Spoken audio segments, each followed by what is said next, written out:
High among the giant sequoias, a ranger accidentally spots a hidden watchtower.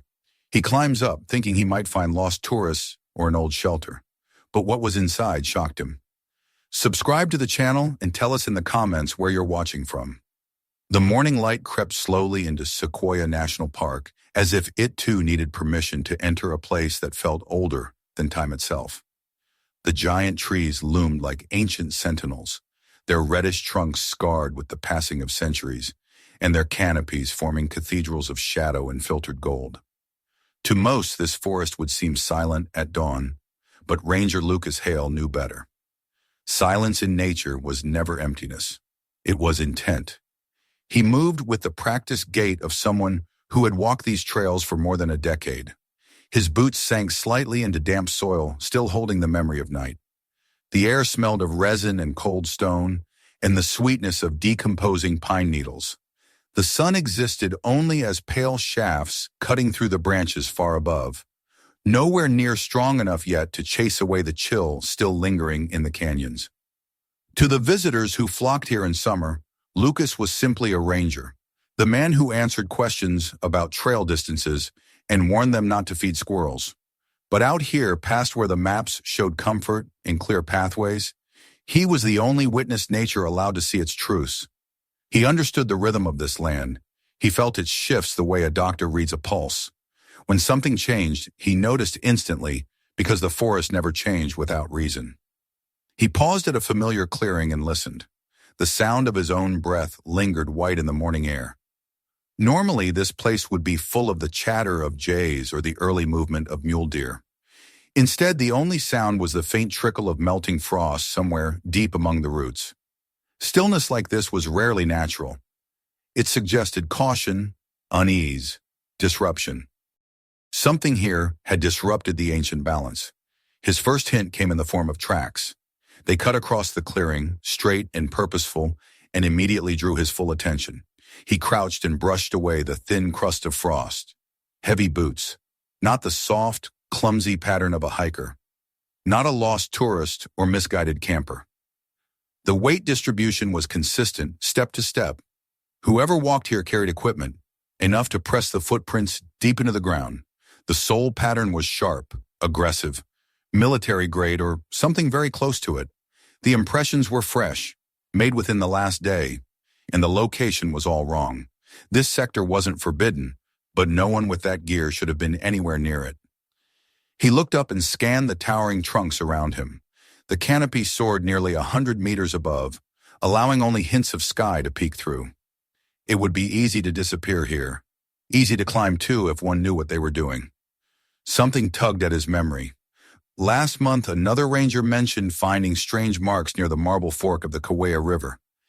Deep scuffs and bark at unnatural heights. It had seemed like nothing then. A hiker with climbing spikes, perhaps. But now he wondered if it had been a clue he failed to piece together. Lucas continued following the prints deeper into the trees. As he advanced, the sounds of the waking forest faded even more. Birds that should have sung their morning chorus stayed silent. The wind that usually sifted through leaves seemed to hesitate. The closer he moved toward the heart of this unusual path, the heavier the air felt, as though the forest itself was holding its breath. A broken twig snapped under his boot. The sharp crack echoed far too loudly. He tightened his hold on his walking stick, a habit more symbolic than defensive. He approached a massive fallen trunk, overgrown with moss and fungi.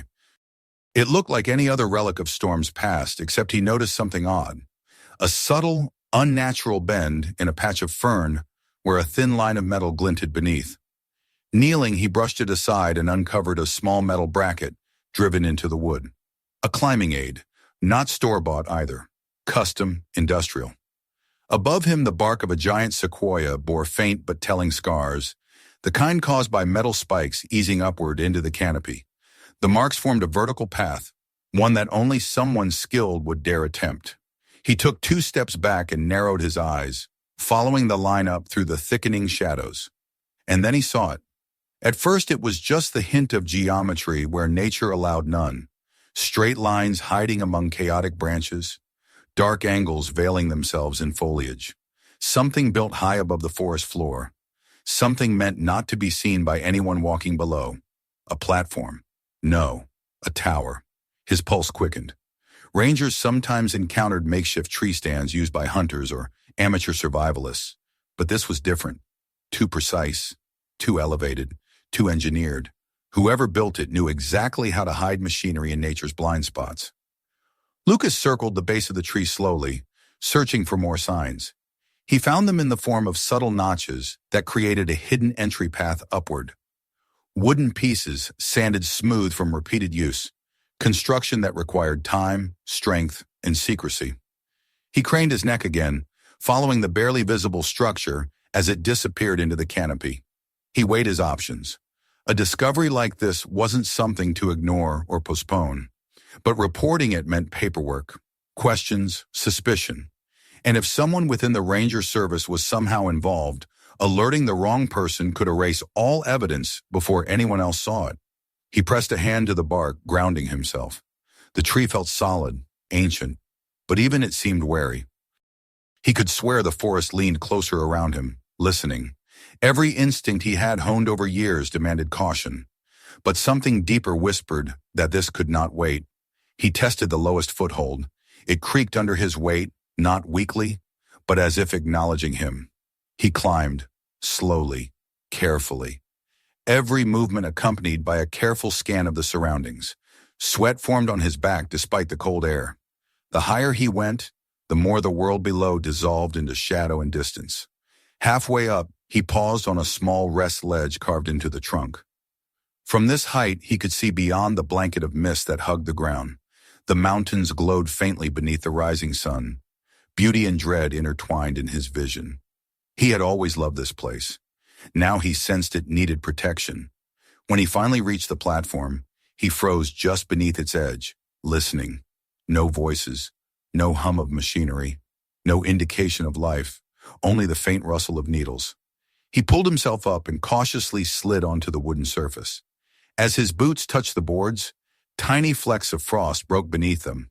The platform felt too sturdy for something expected in a forest.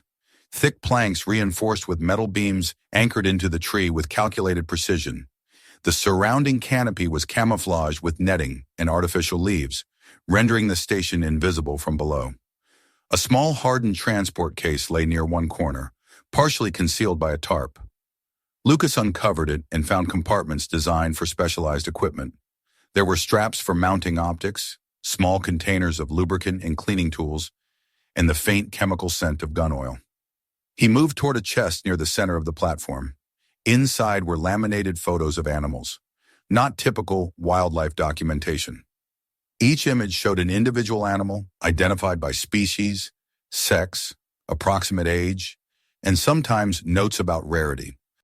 A recognizable California condor, tagged by Wildlife Services, had a handwritten note. Confirmed sighting. Window, 2 weeks. Next to it, a number with a $sign. 6 figures. He swallowed hard. Another set of folders revealed something worse. Faces of people.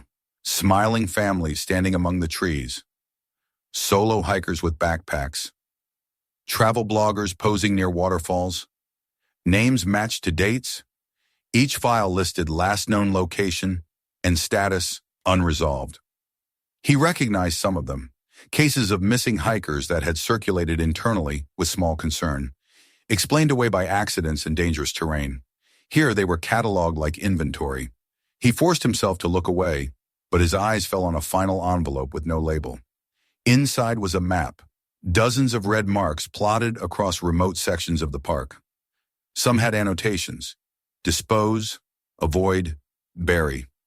The frequency of these marks suggested long-term activity, deep, organized, protected. Lucas placed the papers back and steadied himself against the railing. The forest below looked so normal, so innocent. But now he saw the truth layered beneath. A predator moving inside its veins, using the trees as cover, treating the land as a hunting ground. He needed to tell someone. But who? His mind raced through the faces of his colleagues. Which ones might be trustworthy? Which ones smiled too casually when discussing missing hikers? Which ones had insisted that certain trails didn't need additional patrols? The wind shifted, brushing cold against his neck. A warning. The forest was watching too. He carefully replaced everything and took one last look around the platform to ensure he left no trace. As he began his descent, he felt an unease tighten around his ribs. His foot slipped slightly and his heartbeat leapt. The drop below would not forgive a mistake, but he made it down, boots softly touching earth once more. He stepped away from the tree and glanced up. From the ground, the platform vanished entirely, nothing but branches and sky. He closed his eyes for a moment, steadying his breath. This land had secrets, and he had just uncovered the first layer. But he also understood a chilling truth. The moment he found that tower, someone lost their safety. Someone, maybe multiple people, had vanished because of this operation. And now that he knew, the danger extended to him. The forest around him felt different now, as if its silence wasn't just quiet but purposeful. The giant sequoias, once symbols of peace, seemed to lean in with solemn judgment. They had seen centuries of storms and fires, and yet the greatest threat they now faced was human ambition. Lucas turned back toward the ranger station, but he did not walk with the ease he usually had. He walked with a weight pressing into his shoulders. Every step forward echoed with the knowledge that the forest held predators who didn't use teeth or claws. They used money, weapons, and fear. The morning continued to brighten, warming the frost and coaxing the world awake. Yet Lucas couldn't shake the feeling that the forest had only begun to speak. It whispered warnings in the wind, begged him to listen. The platform was only the beginning, and now that the forest had shown him its secret, it would demand that he protect it. Because here, beneath the crown of the tallest trees in America, danger no longer crept in from the outside. It had roots. It had a system. It was already home. And the forest that never slept was watching to see whether Lucas Hale would be strong enough to face what lurked within its shadows. Lucas made his way back toward the ranger station, but each step felt heavier than the last. The forest that had always been familiar and safe now seemed to press against him with cold intent. He kept glancing over his shoulder, not because he thought someone was following him, but because it felt like the trees themselves were watching.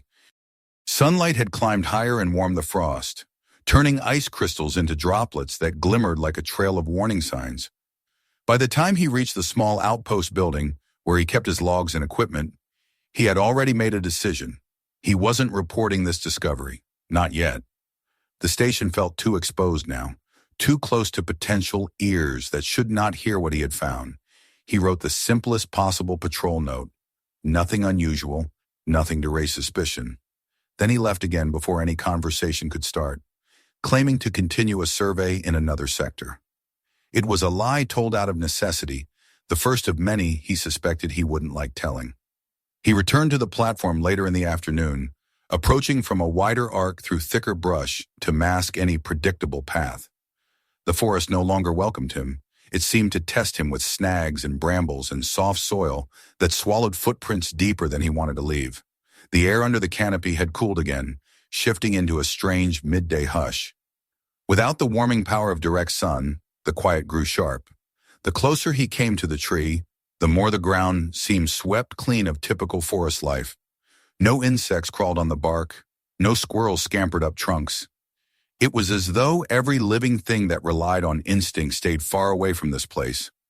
Lucas stood below the hidden tower and tilted his head back, unwilling to ignore what lay above anymore. He began to climb again, slower this time, pausing to examine each irregularity in the tree. Halfway up, he noticed a faint scrape in the bark, newer than the others, a sign that someone had been here after his first visit. The thought ran cold down his spine.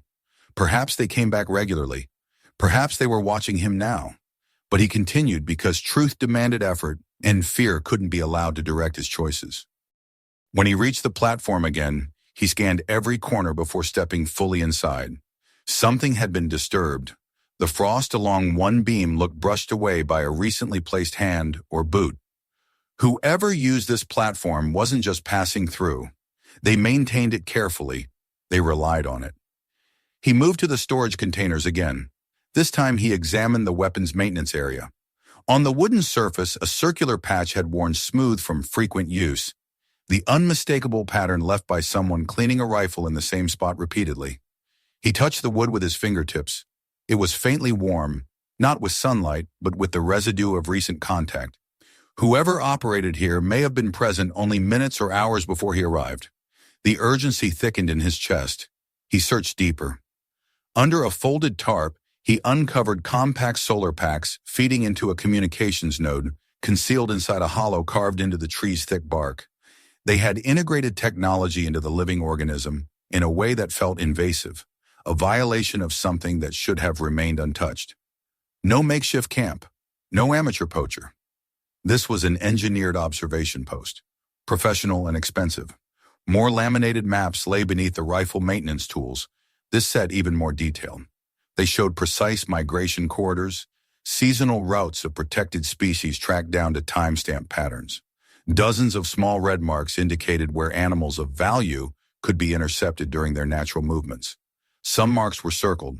Those circles paired with handwritten numbers. $50,000, $75,000, $100,000. The worth of life translated into contracts. As he continued searching, Lucas opened a heavy-duty case sealed with foam.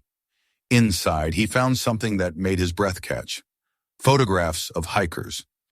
Not digital images printed recently, but worn photos with edges curled. The kind taken from identification cards or family albums. Names written below in neat block letters. Dates beside them. The dates were all within the past decade. A woman whose disappearance had sparked local news coverage. A father and son last seen on a trail heading toward a scenic overlook.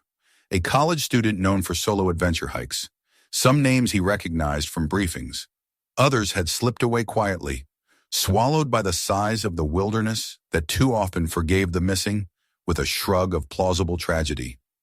Each face was paired with coordinates marking where they were last seen alive. The red ink staining so many locations had been carefully written, not sloppy or emotional. The cold precision of bookkeeping, as if people were resources, discrepancies, noise to be removed if necessary. Lucas shut the folder and felt his fingers trembling. This was no longer a suspicion, no longer a maybe. It was a hidden system, thriving under the shelter of the world's assumption that the wilderness claimed wanderers by accident. His jaw tensed. Someone had profited from those disappearances. Someone had used the forest as both hunting ground and graveyard. He thought again of the disturbed earth at the base of the tree. A rectangular shape, fresh soil turned over by practiced hands. Not a burial mound for a fallen animal. Something far worse. He forced himself to keep searching because every new horror built a stronger case. Near the center of the platform, he spotted a folded corner of durable material caught under a beam. He pulled it free. It was a section of a topographic map with hand-drawn adjustments. His eyes froze on the marks overlaid atop ranger patrol routes. The schedules matched internal documents only employees with clearance should have access to. Yet here they were, scribbled into a criminal's toolkit. Someone on the inside was feeding them information. The realization struck him so hard he had to brace against the railing. The betrayal left a deeper wound than the images of death. Rangers dedicated their lives to this park, to protecting it and those within it. The idea that one of their own had turned that duty into a weapon felt like a personal attack. Anyone could smile and talk about loving nature while secretly selling its secrets. Who among them had done this? Who would meet his eyes at work and pretend everything was normal? The platform creaked. He stilled, listening to the breath of the wind through branches. But this noise had weight to it, a pressure like footfalls. He crouched, scanning the perimeter. Shadows moved below, subtle but certain. Someone was down there, waiting or watching. Maybe they had been watching long before he arrived. He eased backwards slowly, careful not to disturb anything else. Leaving too quickly would make noise, but hesitation might cost him his life. The tree remained silent, towering, indifferent. He began to descend with agonizing patience. Once his boots touched solid earth again, he didn't turn toward the station. Instead, he followed a narrow animal trail through the undergrowth, away from his usual routes. He chose ground where his prints would mix with natural disturbances and disappear quickly under needles and leaves. He checked his surroundings often, but the forest refused to reveal whether eyes tracked his movements. He needed to confirm whether the tower was isolated or part of something larger. and intuition told him that criminal systems never existed as a single point. They replicated, expanded, integrated. For every platform found, several more could hide in the crowns of trees older than civilization itself. Lucas moved deeper, navigating terrain only familiar to someone who had spent a lifetime reading nature's patterns. A ridge of granite drew him upward, toward a vantage from which he could scan beyond the outermost veil of trees. He reached a bluff where the view opened across a valley veiled in shadows, and there, barely distinguishable from the natural geometry of the forest, he spotted another straight angle high in a distant sequoia, something that should not have existed. Another tower. His pulse surged again. Two structures meant this was no test or abandoned camp. It was a network, a coordinated infrastructure operating beneath the noses of those sworn to preserve the land. He descended toward it cautiously. The climb to the second platform was steeper, more dangerous. He had to scale a rocky incline before reaching the base of the tree that held the structure. He paused there, noticing the earth around the roots had been cleared of loose debris, groomed to leave no noisy crunch beneath boots. Footsteps were guided by intention here, not chance. He inhaled and began climbing. Near the top, he pulled himself onto the platform and froze as the extent of the operation revealed itself. This structure housed not just weapons and visual equipment, it contained technology, a reinforced communication hub with weatherproof servers, power cells concealed under false bark, and multiple concealed cameras positioned to track motion on the ground below. A series of monitors displayed captured footage, people entering the park, license plates from vehicles at trailheads, time-coded logs of ranger patrols. Every visitor, every worker, categorized, tracked. A separate panel displayed faces like a digital gallery, each headshot tagged with behavioral notes. Suspicious, curious, potential threat. Lucas found his own face among them. The label beneath made his stomach knot. Unsafe variable. They had already singled him out. He sat back hard on the platform, the weight of this knowledge crushing.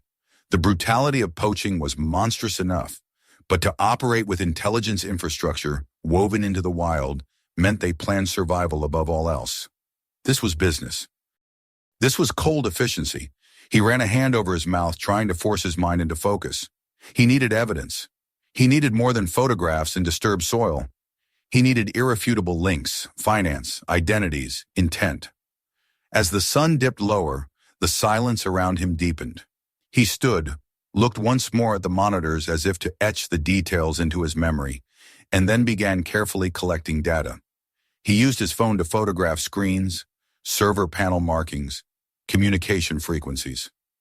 Every detail mattered. Every snippet could break the system open if put into the right hands.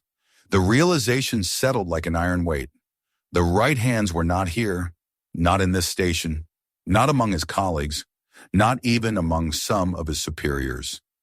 If he told the wrong person, these towers would be dismantled by sunrise and every trace of truth buried under the roots of ancient trees. On the platform's far edge, tarp covers bulged over stacked crates. Curiosity tugged at him.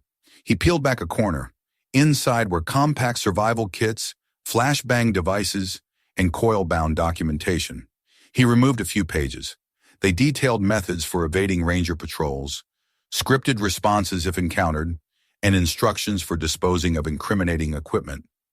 This wasn't a new operation. Years of experience were written into these pages. A subtle click made him whip his head around. A small camera under the eave turned slightly, following some automated rotation pattern. Had it captured him these past minutes? Was his presence already transmitted to someone else? Sweat pricked his skin. He backed away from the camera's range and stuffed the papers inside his jacket. Dusk closed in. Shadows stretched long and cold. Lucas took one last look over the valley. Beneath the towering silhouettes of the sequoias, a web of illicit power thrived. He sensed its pulse, distributed but cohesive, vibrant like a predatory organism integrated into the ecosystem. Silent, invisible. Watching. He climbed down the trunk faster than before, but still cautious, aware that one wrong step would send him plummeting. When his boots returned to forest floor, The darkness had thickened enough to swallow paths and landmarks. He took a moment to orient himself. His breath misted in the air, more from tension than cold. Every instinct he had ever learned screamed at him to hide, to mask scent, sound, movement. He adjusted his direction with small detours, stepping on stones rather than soil when possible. He circled around stand after stand of ancient wood until he reached a ravine that headed back toward his lodge. He used the ravine's rocky bottom, knowing that footprints would fade almost instantly. By the time he reached his cabin, moonlight had begun casting silver patterns on the ground. The shadows seemed to shift too slowly, as though something else moved between them. He entered quietly and locked the door, feeling the dull click echo inside his skull. He shed his jacket and laid out the papers and phone. The evidence felt heavy on the table, like forbidden artifacts that could change everything. The photographs of missing hikers stared at him, each set of eyes silently accusing every system that had failed them. Lucas leaned backward, rubbing at the tension in his neck. He heard a faint creak outside the cabin wall, a soft crunch of gravel, then silence. He told himself it was a deer or raccoon. He told himself the wind pushed branches against the siding, and yet unease curled into his gut like a tightening fist. He did not sleep that night. He sat awake with every light off, watching the dark and feeling it watch him back. The forest outside was alive with secrets, and he was no longer just a ranger protecting it. He was a threat to the people who believed the park belonged to them and their profitable hunts. When the first shades of dawn reappeared between the trees, he knew only one thing for certain. He would return to the tower. He would uncover every part of this network and expose it. He would stop them before more lives vanished into silent ground. Because now he knew that the wildest danger in Sequoia didn't roam the forest. It built itself into the tallest trees, saw through scopes instead of eyes, and hunted from above. The first light of morning crept into the cabin, dull and colorless, as if the sun itself hesitated to take part in the day that awaited him. Lucas sat in the same chair he had occupied through the long hours of the night, his back stiff, his eyes burning but unblinking. The papers he had brought back from the hidden towers were spread across the table in front of him, like the aftermath of a storm. Each piece a fragment of truth too dangerous to expose and too important to ignore. Outside the window, the forest stretched into the distance, ancient and majestic, yet contaminated by a secret that threatened everything it protected. He rubbed a hand across his face and forced himself to rise. He could not afford hesitation, not anymore. He moved quietly around the small room, packing only what he needed, a field coat with muted colors that blended well with the giant trunks, his knife, the camera, a few protein bars, water, and a notebook. He left behind anything that could slow him down or tie him to one spot. The voices of his colleagues echoed faintly in his memory, careless conversations about missing hikers explained away by typical hazards of the wild, a slip near a riverbank, a fall into a crevice, a wrong turn into an unforgiving canyon. Nature took its toll, they had said. Sometimes people simply vanished, but Lucas knew now that nature had been framed for crimes committed by human greed. The moment he stepped outside, the cold wind hit him with renewed sharpness. It carried the scent of the trees and the deep earth. But there was something else beneath it, something metallic and artificial that made his instincts tighten. He paused and scanned the perimeter of the cabin. A faint groove in the dirt caught his attention near the foundation, a tiny scrape against the wood where paint had chipped in a clean, narrow line. Someone had been here while he watched from the dark. They had come close enough to touch the walls. The tracker he found days later would confirm it, but already he understood. He was no longer an observer. He was part of the story, and not the part that survived easily. He moved away from the cabin with complete silence, taking an indirect path through the trees to avoid leaving a predictable trail. His breaths came slow and controlled, vanishing into the mist. For hours he hiked through the undergrowth, pushing deeper into the park where visitors rarely ventured. The forest changed around him as he climbed higher, the air thinning slightly, the silence growing thicker. Here, towering sequoias stood like pillars of an ancient fortress. Beneath them, the soft forest floor swallowed sound and left the world quiet enough that his heartbeat felt like noise. By midday, he reached the ridge that overlooked the valley, where he had first spotted the second tower. From here, the view stretched across endless swaths of woodland, broken only by jagged rock and the distant shimmer of water. Any ordinary visitor would have seen only nature's untouched grandeur. But Lucas saw the geometry hidden in its shoulders, the straight lines masked as shadows, the faint reflections off metal where none should exist. There were more platforms, perhaps many more. He descended the slope with care, avoiding brittle branches that would crack beneath weight and reveal his path. The patterns he had learned over years of tracking guided him, the way moss leaned on stones, the direction needles fell on roots, the subtle signs that told him which areas were rarely disturbed by footsteps.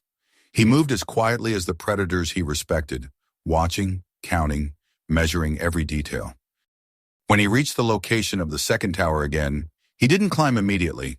Instead, he circled wide, studying the area from multiple angles. Camera lenses were well hidden, disguised as knots in the wood, as innocent protrusions of bark. He memorized their positions before approaching the tree itself, then began his ascent from the blind side, where the cameras couldn't see him. The platform was unchanged since yesterday, but the weight of what waited inside felt heavier. He hovered at the edge before pulling himself up fully. Every creak of the boards beneath him sounded like a warning. He approached the communication equipment again and examined the power connections. The solar packs were arranged in a way that meant someone came often to update and maintain the system. Whoever they were, they valued continuity. This was not a temporary operation. This was a business built into the canopy. He photographed everything with greater urgency this time. Screen displays, logs of motion detection, lists of vehicles registered at the entrances to the park. He flicked through the files and saw footage of rangers going about mundane duties, unaware they were under surveillance. He saw families hiking with joyful oblivion. He saw the faces of children staring at the ancient trees with awe, unaware that someone had cataloged their presence. Each face was a target in a different way, a potential witness, a potential commodity. His own face appeared again. The label was unchanged, unsafe variable. They had identified him before he even realized the scale of what he faced. His movements were already monitored. Someone inside his workplace had marked him as a threat before he took his first photograph. The thought made his skin crawl.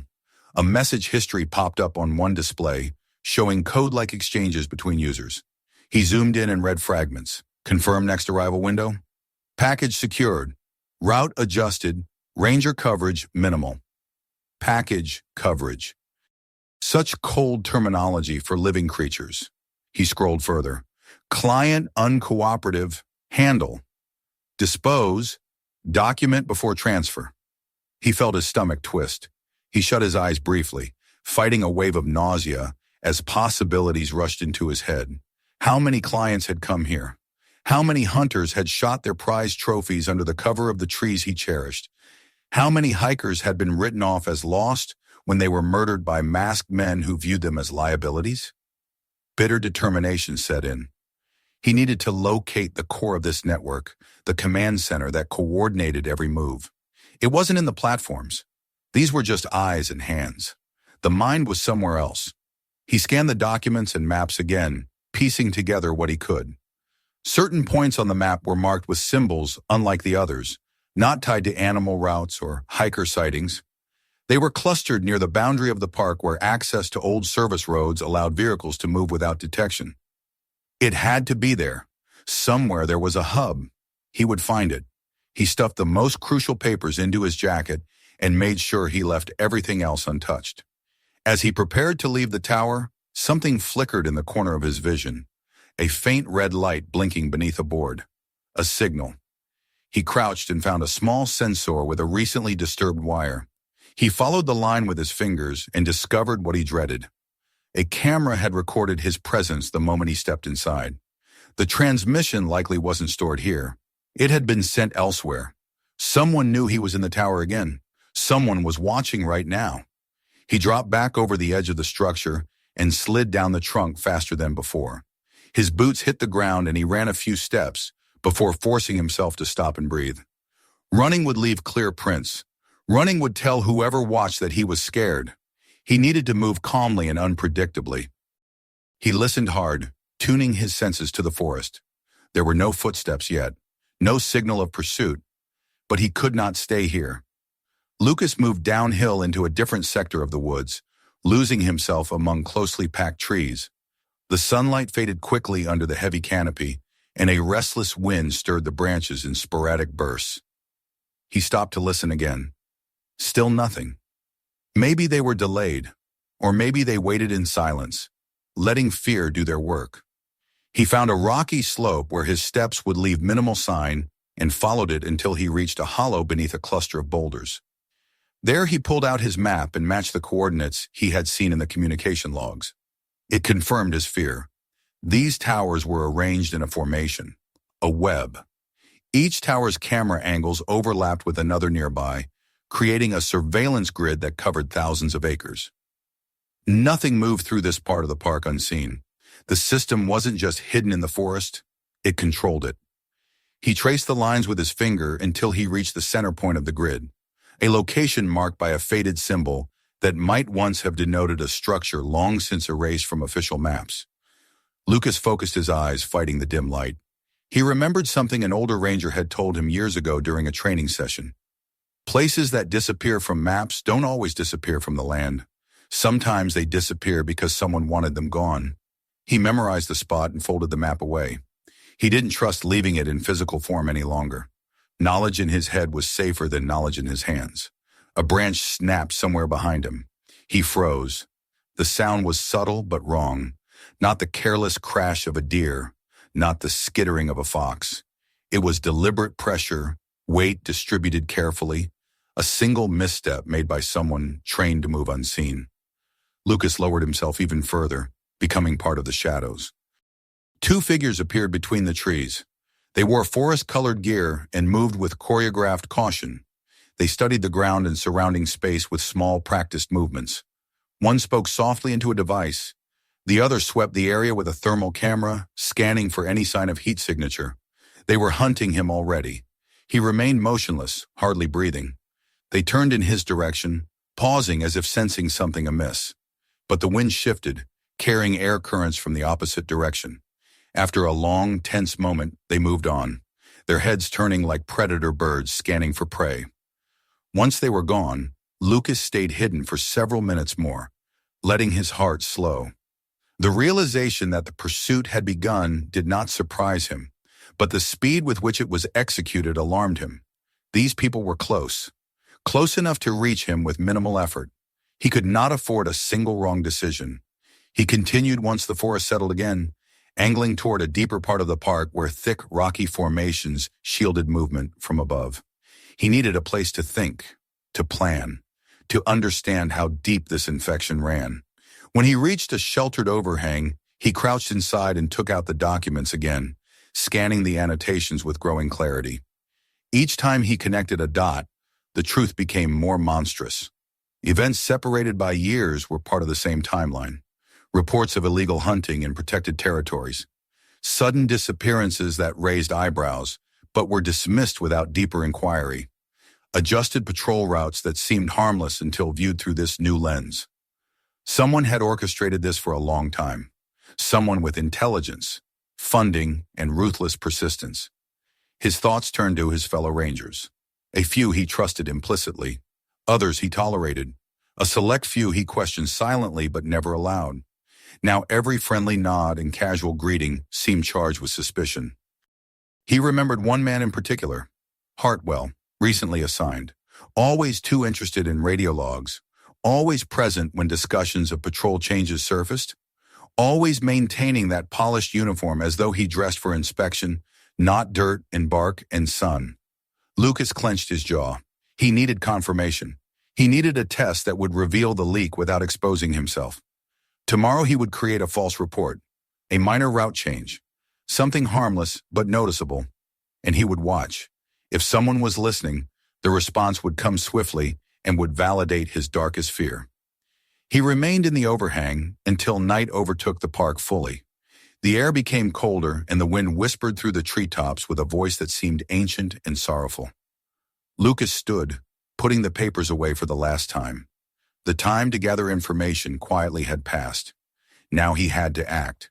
The path back to his cabin was long and treacherous, but he knew these woods intimately. As he walked under the watchful presence of the giant sequoias, he felt the weight of their history pressing on him. They had stood through centuries of storms, fires, and human intrusion, but never had their survival depended on the actions of a single man as it did now. He returned to his cabin again under a moon that cast an eerie glow across the clearing. Before stepping inside, he scanned every shadow. The night felt dangerous, the air too still. He locked the door behind him and checked the windows. Nothing appeared out of place. He opened his notebook and began writing, detailed and clear, everything he had seen, everything he suspected, everything he planned to do. If something happened to him, someone needed to find the truth, even if that someone was a stranger.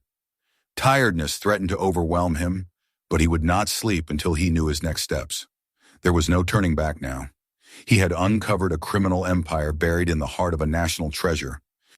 He knew their methods, their greed, their reach, and they knew him. The forest, once a peaceful refuge, had become a battlefield of secrecy and power. Above him, unseen, the platforms waited silently, watching.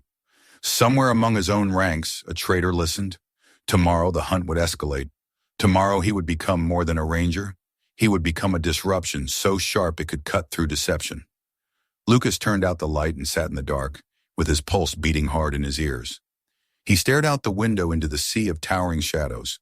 Today he had uncovered the network. Tomorrow he intended to tear its roots out of the soil. The night passed without sleep.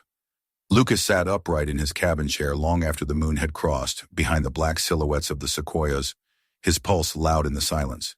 The clock on the wall ticked softly, its rhythm marking time he could no longer waste. Every small creak of the cooling wood outside felt like a step approaching the door. Each whisper of wind brushing against the cabin siding sounded like someone leaning close to listen. And the memory of those blinking red sensors in the trees made the darkness seem tighter, heavier, as if the forest itself had become an accomplice to something unseen. When dawn finally stained the sky with a pale silver, Lucas moved as though he had been waiting for that precise moment. The transition from night to day did not ease his tension. Instead, it clarified it. In daylight, he would act. No more silent observation. No more hoping the truth was smaller than he feared. Today, he would test the network's reach and expose its informant from within. He brewed coffee he would not drink just to keep up routine. If someone was watching, they needed to believe everything remained ordinary. He wore his uniform, checked his gear twice, and made sure the logbook in the ranger office would reflect the same pattern as any other day. A calm morning, a predictable route. But in the quiet sanctuary of his mind, a trap was already set. He would file a false patrol change, something minor just enough to catch a leak. The ranger station buzzed with the usual mundane interactions. A couple of co-workers chatted over stale pastries, swapping stories about tourists who asked whether bears used public restrooms or if they could take home pine cones as souvenirs. Everyday nonsense, comforting nonsense. People who had no idea that danger lived above them in the branches of the oldest trees. Lucas nodded to each familiar face, searching past smiles and careless expressions. He couldn't afford to let his mistrust show, but every greeting now held a second layer. Who betrayed us? Who looks harmless, but deals in death? Then he saw Hartwell leaning casually against the bulletin board, sipping coffee that was likely cold by now. Hartwell always seemed to be waiting for something, though he pretended otherwise. He wore his uniform crisp and precise, not a wrinkle, not a grain of dirt. Too clean for someone whose job embraced dirt and unpredictability. Their eyes met. Hartwell's smile was easy, polite, but Lucas read the microseconds behind it. A calculation, a readiness, a predator disguised as a professional.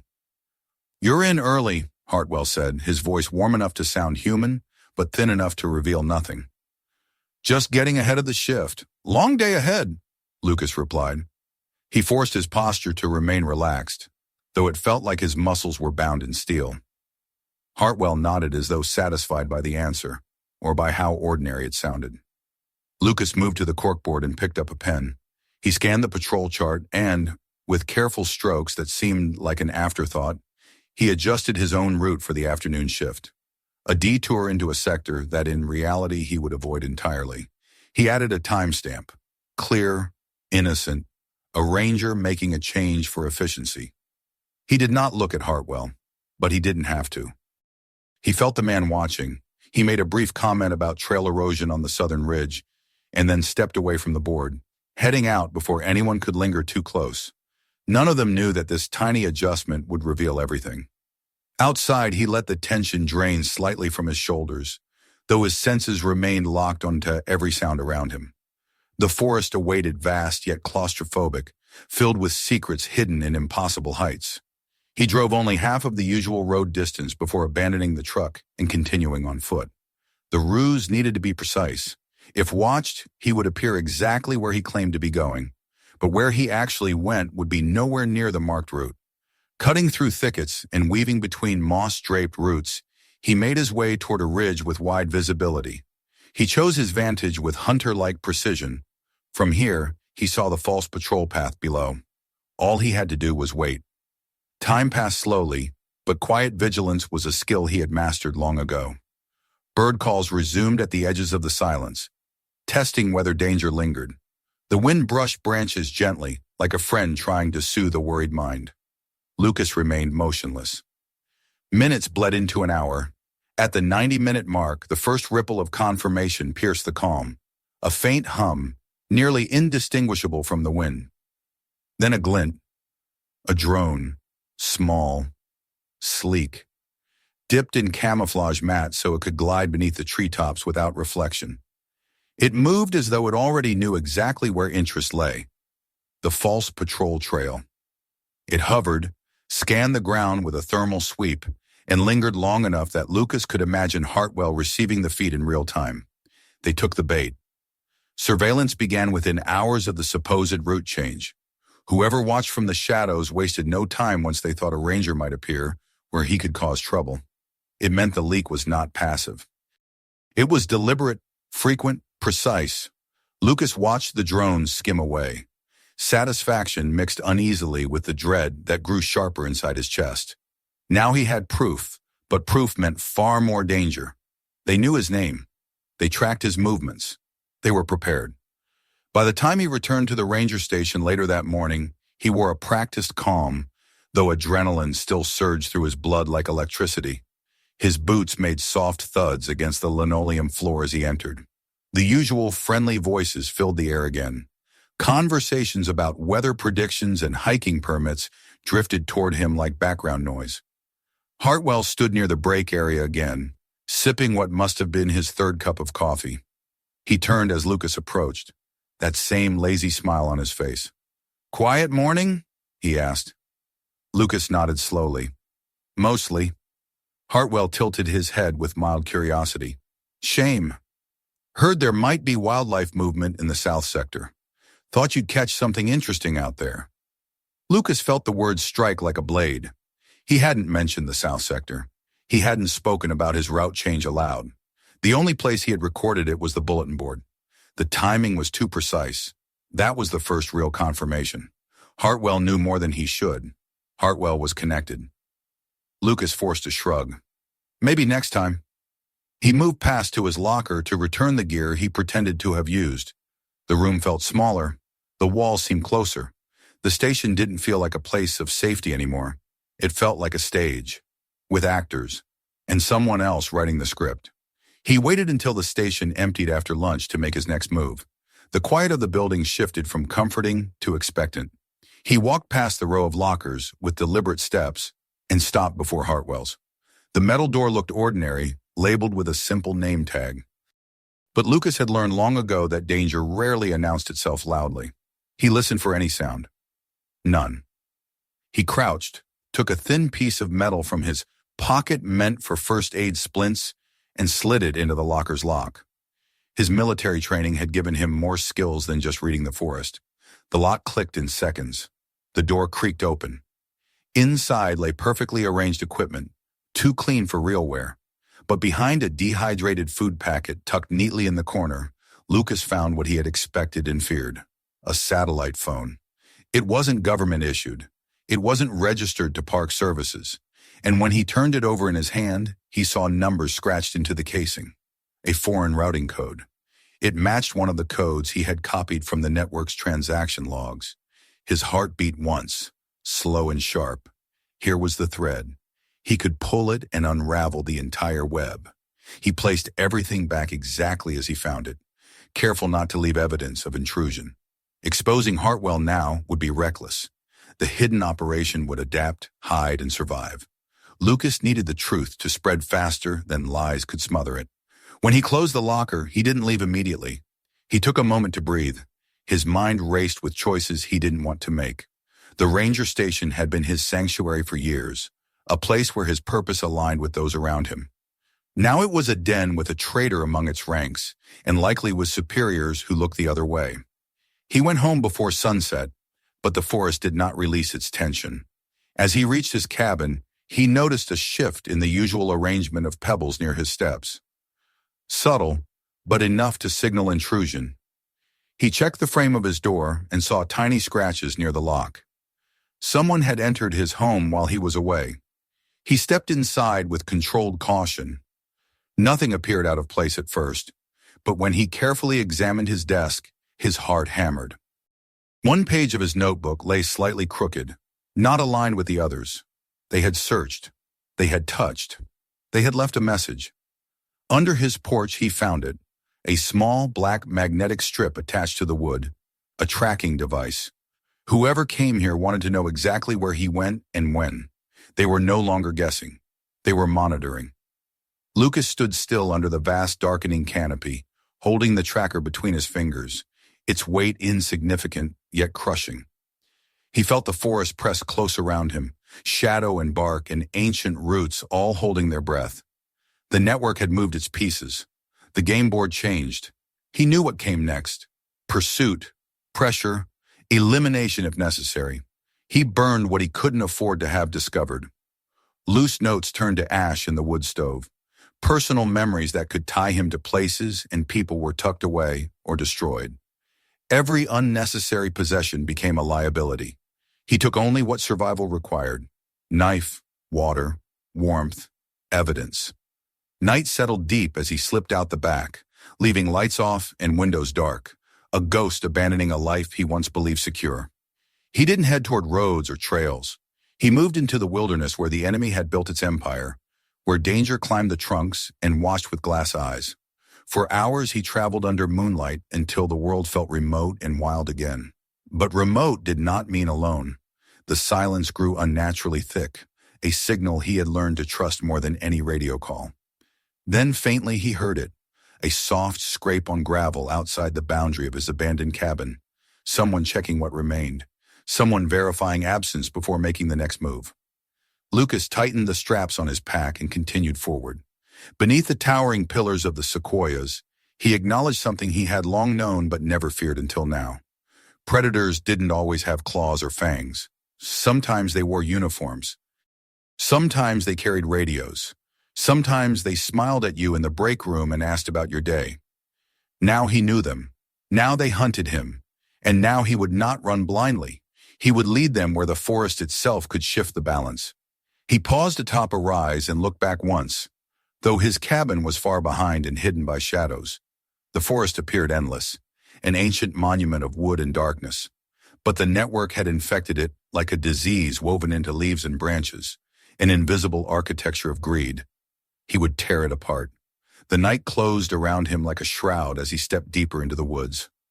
Somewhere behind, Hartwell and the others would soon realize he was gone. Soon they would come. Lucas let the darkness swallow him, because here, beneath the silent giants, the rules of the hunt no longer belonged to those who called themselves hunters. They belonged to the one who knew the forest better than anyone else alive. Darkness fell over Sequoia National Park like a great heavy curtain, swallowing what little safety daylight pretended to offer. Lucas moved silently through the trees, every sense sharpened, every step tested for sound before weight settled upon it. The night belonged to predators, not just the four-legged kind, but the ones armed with suppressors and headsets, guided by greed instead of instinct. The forest felt different now.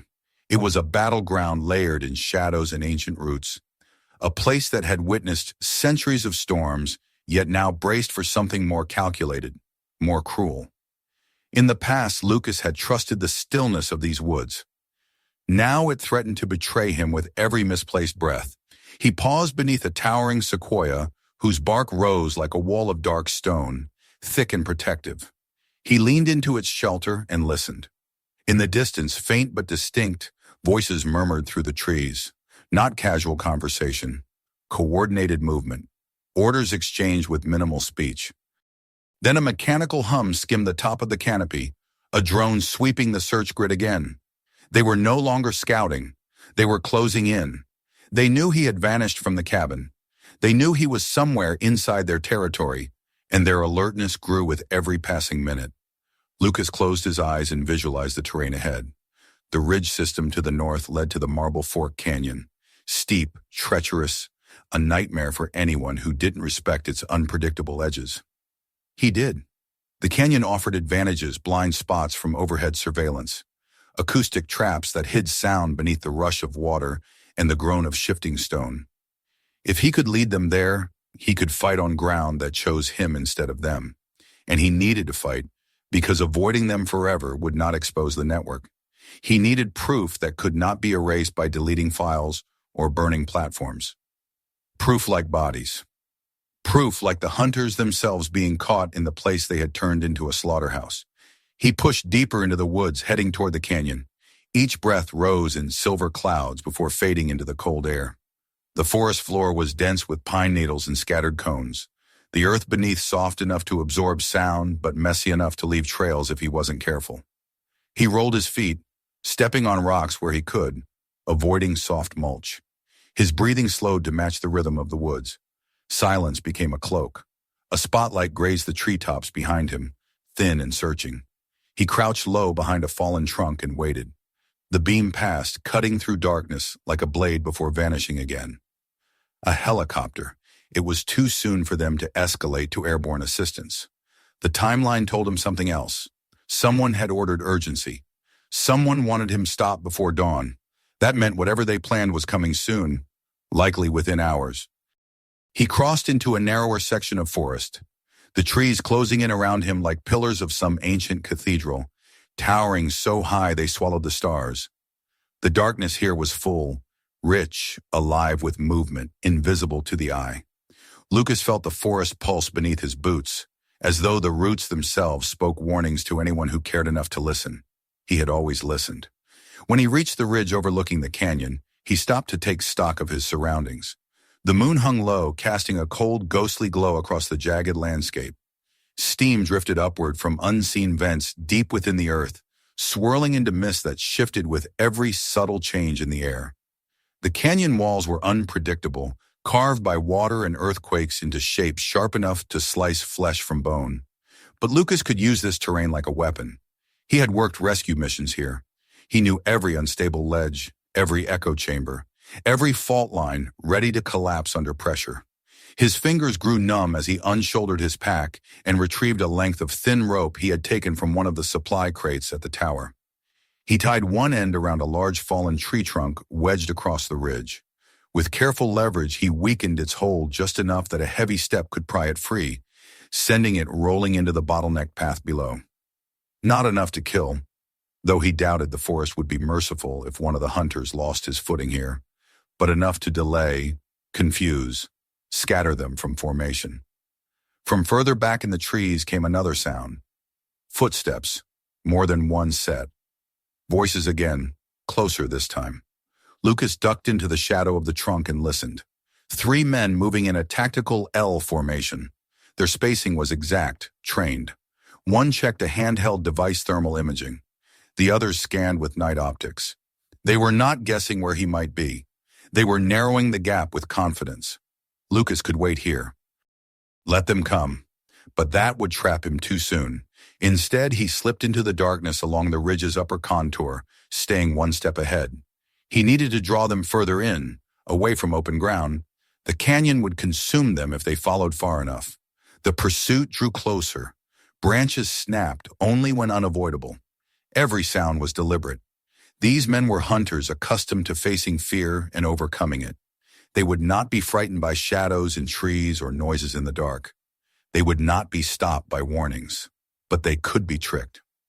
Lucas reached another precarious section of terrain and set more subtle hazards in place.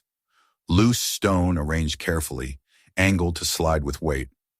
A camouflage of dirt over a deep natural fissure that could swallow a man's knee if he stepped wrong. When finished, he moved again, never lingering long enough to let his own heat signature gather into a trackable shape. Below him, the hunters paused. He heard a voice bark a short command, then silence. The drone returned overhead, its hum growing louder like an insect hunting for warm blood. Lucas pressed flat against a boulder, heart pounding, breath caught in his throat. The drone's lens swept over the rock, then moved on. The wind masked his heat just long enough. He resumed movement, careful, precise. Then the first sign of escalation came with a sharp whisper. "He's tracking us, not fleeing." Lucas froze, gripping the bark of a nearby tree. That voice confirmed everything. They had expected panic. Instead, they found strategy.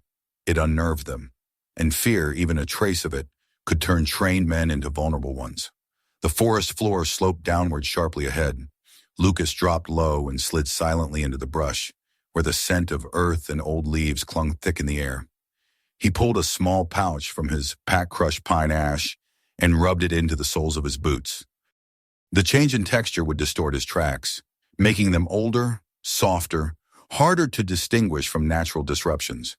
He created a false trail, letting it curve gently into a dense thicket before doubling back and climbing into the lower branches of a sturdy oak.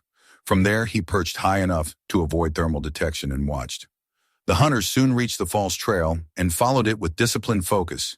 They advanced toward the thicket without once checking behind them. For a moment, Lucas let himself feel the advantage shift, subtle but real. He moved onward, deeper into the most treacherous section of the canyon rim. The mist thickened, crawling across the rock in swirling, ghost-like tendrils. The air smelled faintly of sulfur from hidden geothermal vents, a natural intelligence he could use to blind or distract. He stopped again and gathered loose stones, placing them along a cliff's edge where one wrong step would send an avalanche of shale into the steam rising below. A single gunman stepping into that would lose visibility, balance, position. As he finished, another sound reached him. Not footsteps, not drones. A hushed cry, a human cry. Soft, panicked, distant. Lucas's chest tightened. Tourists. His worst fear sparked into action. He moved toward the sound, weaving through the shifting fog until he saw them. 5 hikers, 3 adults, 2 children huddled together on a narrow section of trail. They must have stumbled into this sector after taking a wrong turn. Their lantern flickered weakly, useless against the enormity of the danger closing around them. The mother's face was pale with terror as she tried to keep the children quiet.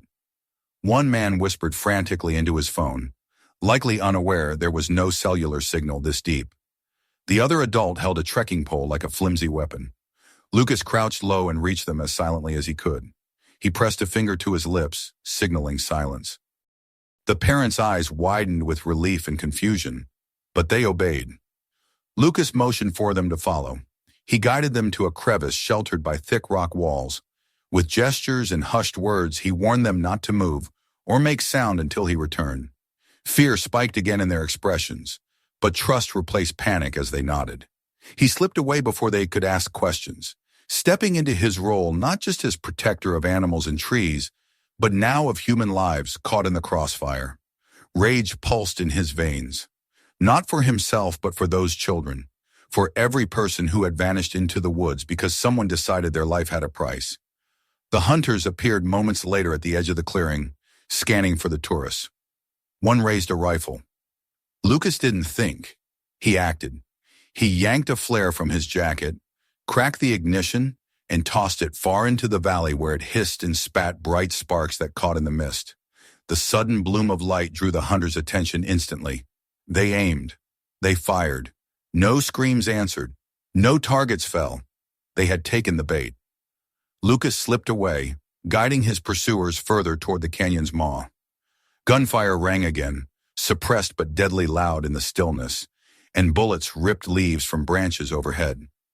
One struck the bark inches from his shoulder, sending splinters across his cheek. He pressed forward, ignoring the sting. His traps waited ahead. He reached the slope of loose shale and darted across it. Behind him, a shout erupted as one of the hunters stepped onto the unstable stones. They slid, clattering down the incline and swallowing his footing. His weapon flew from his hands. He crashed violently into the geothermal vents waiting steam. The mist swallowed his scream whole. The others paused, reassessing. They were slowing, their confidence bent. Lucas climbed onto a rocky ledge, panting, his body trembling with adrenaline. He reached for the final contingency, the log anchored by rope. He watched as two hunters advanced cautiously, one flanking wide. They moved with renewed caution, learning from mistakes. They would not fall easily, but they would fall. Lucas braced his foot against a boulder and wrenched the rope free. The log groaned, shifted, then rolled, gathering speed as it crashed across the ridge path. One hunter dove aside. The other stumbled backward. Metal clanged against stone as gear scattered into the abyss below. Curses echoed. The commander stepped forward. Lucas recognized him immediately from the tower footage. Broad shoulders, no hesitation. A man who had once been employed to protect, now using his training to kill for profit. His eyes found Lucas through the mist and locked on with cold, unwavering focus. "You're not going to make it out of here alive," the commander called, his voice steady and sure. "Walk away from this. You can't win." Lucas wiped blood from his cheek where the splinter had cut him and stared back with a resolve that anchored him more deeply than fear ever could. "I'm not trying to walk away," he answered. The commander raised his weapon. Lucas launched himself backward into the canyon steam, vanishing into the white nothingness. Bullets chased him through the haze, but every step he took was planned. Every breath knew the terrain better than the men who tried to kill him. The climax came quickly and violently. A final rock slide triggered under the commander's confident stride. The canyon seized him with a roar of shifting earth. His body disappeared below, swallowed by stone that had waited centuries to enforce justice. The remaining hunter hesitated too long. A second rock collapse forced him to retreat or die. He chose retreat. Lucas emerged from the steam covered in dust and sweat, breath heaving, body aching. The canyon grew quiet again. The hunters were not all gone, but the commander, their spine was broken. As the first light of dawn pierced the mist, the forest seemed to exhale. Lucas wiped shaking hands against his pants and forced himself to stand tall. He looked toward the ridge where the tourists hid. They were safe. The forest had taken its price. He climbed to a vantage and pulled the radio he had hidden deep in his pack. Not the ranger station frequency, not any channel the traitor could intercept. A federal emergency relay reserved for threats far beyond usual park problems. He pressed the call button with weary determination. "This is Ranger Lucas Hale, Badge 263. I'm reporting a major armed poaching and kidnapping operation inside Sequoia National Park. Multiple bodies, multiple perpetrators, coordinated assault units with advanced surveillance and infiltration, evidence secured. I need immediate federal intervention." His voice wavered only once when he added the final line. "And there is an internal accomplice." Static answered first, then a voice. Calm, controlled, listening. Lucas lowered the radio and stared into the rising sun. The steam continued curling around the canyon like the breath of the earth itself. Behind him, the forest stood both witness and survivor. He had not won. He had merely survived long enough to make the truth undeniable. Somewhere deep in the towering shadows, the network still pulsed, wounded but alive. They would retreat, they would regroup, and they would remember his name.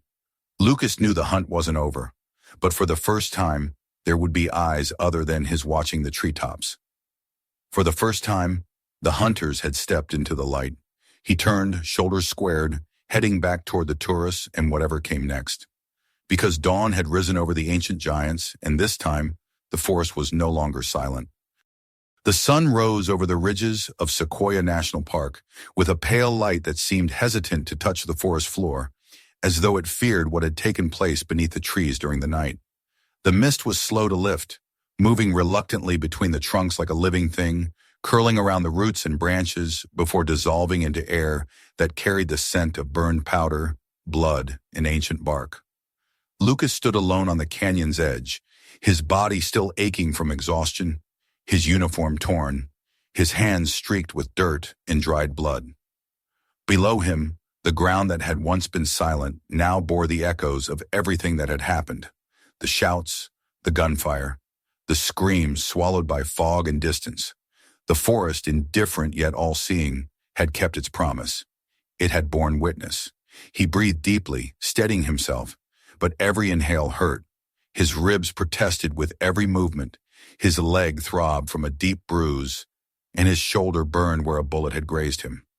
Yet pain was proof that he was still alive, and life meant there was still work to do. Survival alone would mean nothing if he allowed what he had discovered to fade into rumor. The network that had hunted him had not died with the men who fell into the canyon. It was older, more rooted, with branches reaching far beyond this forest. And somewhere among those roots, in offices and polished boardrooms, the real predators still waited. He turned his eyes toward the ridge where the tourists hid. The first faint voices of relief drifted to him through the morning air. The children were crying softly, the adults whispering prayers, their disbelief mixing with fear. Lucas made his way toward them, every step deliberate, his boots crunching through frost-hardened leaves. When he reached the small hollow, the mother looked up at him, her eyes wide and glassy. The children clung to her sleeves. For a long moment, none of them spoke. They simply stared at the man who had come out of the fog carrying the weight of the night in his eyes. "It's over," he said finally, his voice raw and quiet. "You're safe now." They nodded but did not move. One of the men tried to thank him, but the words caught in his throat. The forest around them hummed with low morning wind, a soft, endless murmur that replaced language. Lucas guided them carefully along a safer path, choosing every step with precision, leading them down from the ridge and through the slow brightening woods until the sound of water replaced the echo of gunfire. When they reached a clearing near the river, he stopped. He turned off his radio's emergency signal and switched to a higher channel frequency. The federal relay had confirmed his transmission earlier. Now he expected contact. Static crackled, then a voice answered, calm and formal. "Ranger Hale, this is Special Agent Marquez, U.S. Fish and Wildlife Enforcement Division. We've received your report. Can you confirm your position?" Lucas glanced at the tourists. Their faces reflected the same blend of exhaustion and fragile hope he felt. "Coordinates coming through," he said. 5 civilians with me. Multiple casualties in Canyon Sector 9. Armed engagement confirmed. Request medevac and law enforcement units. Proceed with caution. Repeat, proceed with extreme caution." There was a pause before the voice returned, this time heavier, more human. "Understood, Ranger. We're dispatching a tactical team from Fresno. ETA 1 hour. Can you hold position?" He looked at the forest and then at the ridge behind him, where mist still coiled like smoke over the battlefield. "We'll hold," he said. He ended the transmission and exhaled slowly. His arms ached from tension, and his knees nearly buckled when the adrenaline began to fade. The tourists sat on the ground clinging to each other. One of the children asked if the bad men were gone. Lucas didn't answer right away. The truth was uncertain. The men who had chased him were dead or scattered, but the ones who had built the towers and paid for the hunts would never walk these trails with mud on their boots. They would read reports from a distance and erase whatever didn't fit their interests. For them, this forest was just land, a resource to exploit, not a living thing. The silence that now filled the canyon was temporary. If no one stood guard, it would return to a silence of complicity. He looked at his hands, at the faint tremor that refused to stop. In the chaos of the night, he had felt more alive than he ever had behind a ranger's desk or leading tours through safe trails. Every choice had been stripped down to instinct and morality. There was no procedure for what he had done, no rule book for protecting a park from human corruption. He wondered if there would be consequences for his actions. He knew there would be, but consequences were easier to face than the thought of having done nothing. By the time the federal team arrived, the light had changed completely. The sun hung low but sharp, reflecting off the wet bark of the sequoias and setting their trunks aflame with color. Helicopters circled overhead, and the rhythmic thud of rotor blades filled the forest with artificial thunder. Lucas guided the agents to the site, explaining every detail he could recall. They recorded his words carefully, but avoided looking him in the eye when he spoke of the towers, of the lists, of the missing people cataloged like inventory. They were trained to maintain composure, but their silence revealed disbelief. Perhaps not in what he said, but in the magnitude of it. When they reached the canyon edge, the lead agent peered into the depth where fog still clung. "We'll send a recovery team," he said, voice steady. "You did the right thing, Hale." Lucas didn't answer. He watched as the mist rolled slowly upward, covering the broken rocks below. Somewhere beneath it lay the bodies of men who had called themselves hunters, buried by the forest they had defiled. The irony did not comfort him. Nature did not forgive. It simply continued. In the following hours, the park transformed into something unrecognizable. Federal vehicles lined the narrow roads, agents marked perimeters with tape, drones scanned the canopy for remaining platforms, and uniformed rangers, his colleagues, moved through the woods with wary faces. Some avoided meeting Lucas's gaze, unsure what to say to the man who had exposed the corruption hiding within their own ranks. Others looked at him with quiet gratitude. Word spread quickly. There had been gunfire, a hidden operation, a traitor among them.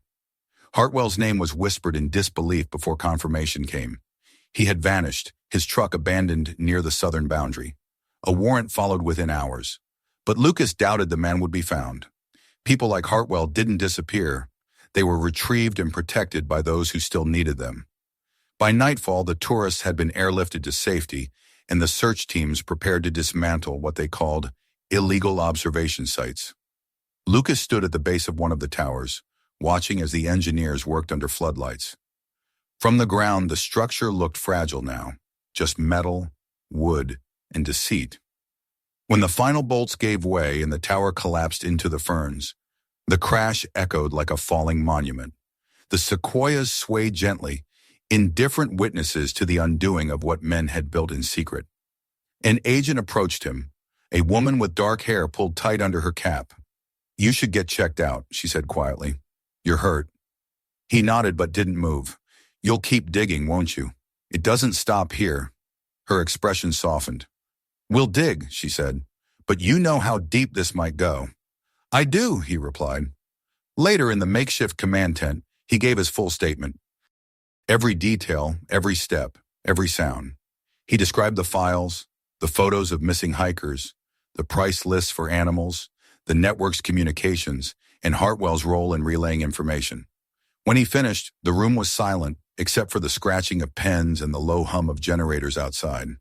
One of the agents asked if he regretted going alone that night. Lucas thought of the children's faces, of the moment he heard them crying in the dark. "If I hadn't," he said, "they'd be gone too." No one argued. When they released him, the forest was dark again. Only a few work lights shone through the trees, illuminating mist that glimmered like dust in a cathedral. He walked slowly toward his cabin, the path unfamiliar despite years of routine. His door was open. The frame splintered where it had been forced. The inside was stripped of anything personal. His books, his maps, his notebooks, all gone. Evidence, they would call it, or maybe security. It didn't matter. The cabin felt like a shell of who he had been. He sat on the step outside and looked up at the canopy. The stars shimmered faintly between the branches, distant and cold. Somewhere beyond them, satellites and drones still circled, human eyes trying to command the untamable. He thought about how easy it was to hide wrongdoing in the vastness of nature. How easy it was to bury guilt under beauty. The park would recover, it always did. But recovery didn't mean innocence, not anymore. The next morning, reporters arrived. They filled the narrow roads with vans, cameras, and questions shouted across the clearing. The story had already grown into something half myth and half fact. "Lone Ranger uncovers poaching ring," one headline read. "Hidden death in America's oldest forest," another claimed. The agencies gave rehearsed statements. There were mentions of bravery, of dedication, of the enduring duty of those who protect the nation's parks. Lucas stood in the background while officials spoke for him. He didn't correct them. There was nothing to correct that could be said without revealing how broken the system truly was. Days passed. The towers were dismantled, the confiscated evidence shipped to federal facilities, and the investigation expanded far beyond the park. Names surfaced in confidential reports, contractors, private companies, government contacts who had looked the other way. Lucas read fragments of those reports when they crossed his desk, but the deeper layers were sealed from him. The truth, it seemed, would always remain just out of reach. He walked the trails again when the park reopened weeks later. Visitors returned, smiling, unaware of what had happened among the trees.